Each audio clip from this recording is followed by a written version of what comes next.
ശബരിമല സ്വർണ്ണക്കൊള്ളയുമായി ബന്ധപ്പെട്ട നിർണായകമായ നടപടി കേരള ഹൈക്കോടതിയുടെ ഭാഗത്തുനിന്നും ഉണ്ടായിരിക്കുകയാണ്. എൻഫോഴ്സ്മെന്റ് ഡയറക്ടറേറ്റിന് ആവശ്യമാണെങ്കിൽ ഈ കേസ് അന്വേഷിക്കാമെന്ന് കോടതി വ്യക്തമാക്കിയിരിക്കുന്നു. അതിലപ്പുറം CPMനെ ഭയപ്പെടുത്തുന്ന അലട്ടുന്ന കാര്യം മറ്റൊന്നാണ്. CPMന്റെ മാനസപുത്രൻ മുൻ Thiruvithamkoor Devaswom board president N വാസുവിൻ്റെ ജാമ്യാപേക്ഷ കൊല്ലം വിജിലൻസ് കോടതി തള്ളിയിരിക്കുകയാണ്. അതിനർത്ഥം വാസു ഇനിയും ജയിലിൽ തുടരണമെന്നാണ്. സ്വർണ്ണക്കൊള്ളയുമായി ബന്ധപ്പെട്ട് വാസു അടക്കമുള്ള പ്രതികൾക്ക് നിർണായകമായ പങ്കുണ്ടെന്ന് കോടതിക്ക് ബോധ്യമായതിൻ്റെ അടിസ്ഥാനത്തിലാണ് ഇത്തരത്തിൽ കോടതിയുടെ ഭാഗത്തുനിന്നും അതിനിർണായകമായ ഉത്തരവ് ഉണ്ടായിരിക്കുന്നത്.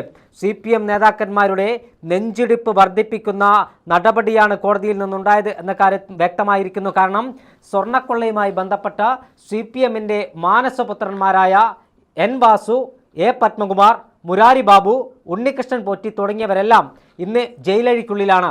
അടുത്ത ദാര് എന്ന ചോദ്യമാണ് കേരളം ഒന്നടങ്കം ഉന്നയിച്ചുകൊണ്ടിരിക്കുന്നത്. ഉന്നത രാഷ്ട്രീയ നേതാക്കന്മാർ അടക്കമുള്ളവർ ജയിലഴിക്കുള്ളിലേക്ക് പോകേണ്ടി വരുമെന്ന് തന്നെയാണ് പ്രത്യേക അന്വേഷണ സംഘത്തിൻ്റെ നിർണായകമായ അന്വേഷണങ്ങളിലൂടെ വ്യക്തമാകുന്നത്. ഈ പത്മകുമാറും വാസുവും ദേവസ്വം ബോർഡ് പ്രസിഡന്റായിരിക്കുന്ന കാലഘട്ടത്തിൽ ദേവസ്വം വകുപ്പ് കൈകാര്യം ചെയ്യുന്ന മന്ത്രിമാരായവർ അടക്കമുള്ളവരിലേക്ക് അന്വേഷണം പോകുമോ എന്നൊരു ചോദ്യമാണിപ്പോൾ കേരളത്തിലെ ജനങ്ങൾ ഉന്നയിക്കുന്നത്. ശബരിമല അയ്യപ്പന് ഭക്തർ കാണിക്കയായി നൽകിയ സ്വർണം സ്വന്തം താൽപ്പര്യപ്രകാരം ഉന്നതരുടെ ഒത്താശയോടുകൂടി അത് വിൽപ്പന നടത്തി സ്വന്തം പോക്കറ്റിലേക്ക് കോടികൾ എത്തിച്ചതിൻ്റെ ഇടനിലക്കാരായി പ്രവർത്തിച്ച ആളുകളാണ് ഉണ്ണികൃഷ്ണൻ പോറ്റിയും പത്മകുമാറും മുരാരി ബാബുവും N വാസു അടക്കമുള്ള ദേവസ്വം ബോർഡ് ഉദ്യോഗസ്ഥരും CPMൻ്റെ മാനസപുത്രന്മാരായ ആളുകളും ദേവസ്വം ബോർഡ് പ്രസിഡന്റുമാരടക്കമുള്ള ആളുകൾ. അതുകൊണ്ട് തന്നെ വാസുവിൻ്റെ ജാമ്യാപേക്ഷ തള്ളിയതിനപ്പുറം മറ്റൊരു കാര്യം കൂടിയുള്ളത് ഹൈക്കോടതിയുടെ നിർണായകമായ ഉത്തരവ് കൂടിയാണ്. ഈ കേസ് ദേശീയ അന്വേഷണ ഏജൻസിയായ എൻഫോഴ്സ്മെന്റ് ഡയറക്ടറേറ്റ് അന്വേഷിച്ചാൽ ഉന്നതർ പലരും ജയിലഴിക്കുള്ളിലേക്ക് പോകുമെന്ന കാര്യത്തിൽ ഒരു തർക്കവുമില്ല. ED ഇതുമായി ബന്ധപ്പെട്ട പ്രഥമദൃഷ്ട്യാ തെളിവുകൾ, പ്രാഥമിക തെളിവുകളെല്ലാം ശേഖരിച്ചു കഴിഞ്ഞു എന്നാണ് മനസ്സിലാക്കാൻ കഴിയുന്നത്.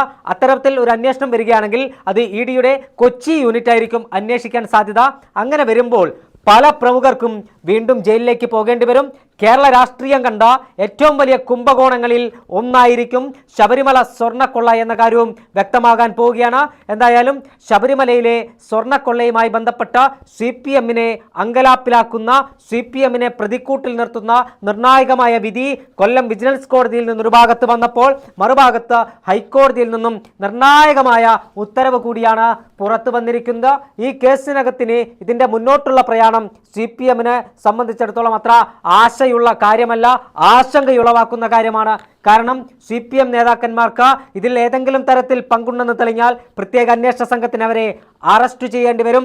അതിന് ഭരണം ഒരു തടസ്സമായി മാറില്ല. കാരണം ഹൈക്കോടതിയുടെ ദേവസ്വം ബെഞ്ചാണ് ഈ കേസിൻ്റെ മേൽനോട്ടം നോക്കുന്നത്. അതുകൊണ്ട് തന്നെ ഹൈക്കോടതി വിഷയത്തിൽ കൃത്യമായി ഇടപെടുന്ന പശ്ചാത്തലത്തിൽ CPMൻ്റെ നേതാക്കന്മാർക്ക് ജയിലഴിക്കുള്ളിലേക്ക് പോകേണ്ടി വരും. പ്രത്യേകിച്ച് നിയമസഭാ തെരഞ്ഞെടുപ്പ് പടിവാതിക്കലെത്തി നിൽക്കുന്ന ഈ സാഹചര്യത്തിൽ ശബരിമല അയ്യപ്പൻ്റെ സ്വർണം മോഷ്ടിച്ച കേസുമായി ബന്ധപ്പെട്ട നേതാക്കന്മാർ ഇനിയും ജയിലിലേക്ക് പോയാൽ പാർട്ടിയിലേക്ക് വരുന്ന ഹിന്ദു വോട്ടുകളെ അത് കാര്യമായി ബാധിക്കുമെന്ന ഉത്തമമായ ബോധ്യം CPMനുണ്ട്.